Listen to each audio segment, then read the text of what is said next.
Let's go, guys. Doing good, doing good.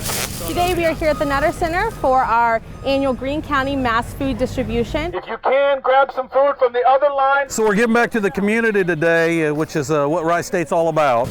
We have quite the turnout here today. We have 3 lanes of traffic coming in, a number of critical, important partners in this work.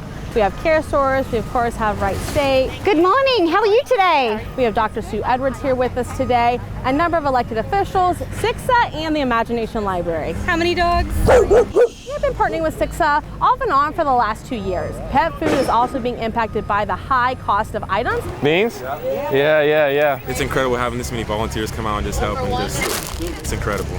This is one of the largest we've had, and we're truly thankful to the Dayton Foodbank, because without them, none of this would happen. It's hard, but things like this really helps people out.